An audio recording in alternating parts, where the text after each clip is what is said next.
So students, we have discussed about the chapters picture. हम लोगों ने जो स्टार्ट किया था चैप्टर को, वो हमने एक पिक्चर से स्टार्ट किया था. देखिए, मैं थोड़ी सी आपको समरी बता देती हूँ इसका, इस चैप्टर में है क्या. Rise of nationalism in Europe. तो देखिए, इसके टाइटल से हमें पता लग रहा है कि पूरे यूरोप में नेशनलिज्म की जो आइडिया था वो अब धीरे धीरे करके फैल रहा था. उसके साथ साथ जितने भी जो कंट्रीज़ थे, पहले वो नेशन स्टेट्स में डिवाइड नहीं थे. मींस कि आज हम जो प्रेजेंट जो हम लोग मैप देखते हैं यूरोप का, वहाँ पर हम देखते हैं कि अलग अलग कंट्री हैं और अपने अपने तरीके से वहाँ पर वो लोग, वहाँ की गवर्नमेंट काम करती है, राइट. तो लेकिन ये उस समय नहीं था जब हम बात कर रहे हैं यूरोप की बारे में बात करें, 19th सेंचुरी के बारे में बात कर रहे हैं. तो उस वक्त ऐसा नहीं था.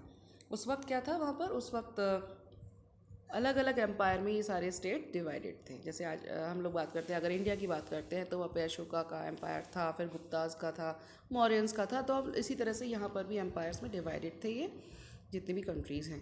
तो धीरे धीरे करके जब वहाँ पर नेशनलिज्म की जो फीलिंग्स थी, जब फ्रांस से स्टार्ट हुआ था, फ्रांस से स्टार्ट होते होते वो दूसरे कंट्रीज़ में भी जो नेशनलिज्म का जो आइडिया था वो फैल गया. अब वहाँ पर मोनार्किकल जो गवर्नमेंट थी उसको हटा करके लोगों ने डेमोक्रेसी को अपनाया, कि रिपब्लिक बन गए. और जैसे हम बात करते हैं, जैसे जर्मनी यूनिफिकेशन है, फिर हम इटली की बात करेंगे, फिर बाकी दूसरे स्टेट्स की भी बात करेंगे.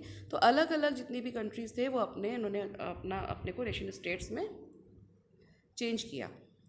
फिर उसके बाद देखिए, जब चेंज होने लग जाता है, वहाँ पर अलग अलग कंट्रीज़ बन गए, अलग अलग उनकी टेरिटरीज डिवाइड हो गई. तो फिर आपस में सुपीरियरिटी उन्होंने अपना दिखाना शुरू किया कि हम इस कंट्री से कहीं ज़्यादा हैं. तो मीन्स उन्होंने अपना एक तरह से दूसरे कंट्रीज़ पर अपना डोमिनेंसी दिखाना शुरू कर दिया. ओके.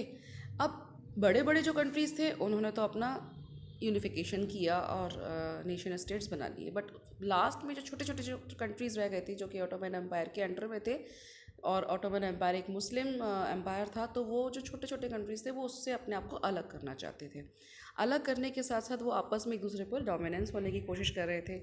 इस वजह से आपस में उन लोगों के जो एक तरह से वॉर छिड़ गया. तो इन छोटे कंट्रीज़ में जो इंटरफेयर किया, वो बड़े बड़े कंट्रीज़ ने इंटरफेयर करना शुरू कर दिया. तो इस वजह से क्या हुआ, वहाँ पे वॉर छिड़ गई. अब वो जो छोटी वॉर थी वो बड़ी वॉर में, यानी कि फर्स्ट वर्ल्ड वॉर में चेंज हो गई.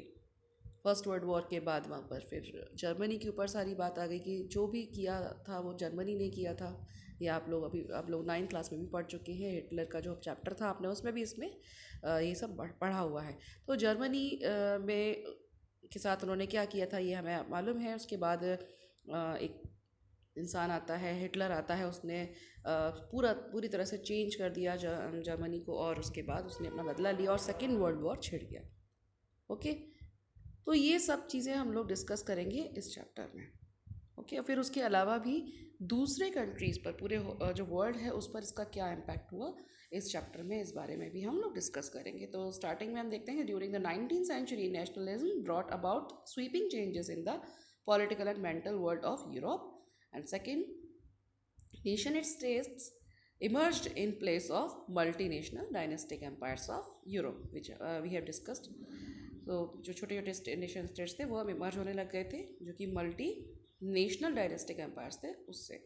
Now the concept of the modern state had been developing over a long period of time in the Europe. अब यहाँ पर हम बात करें एक तरफ नेशन स्टेट्स की, एक तरफ बात करें मॉडर्न स्टेट्स की.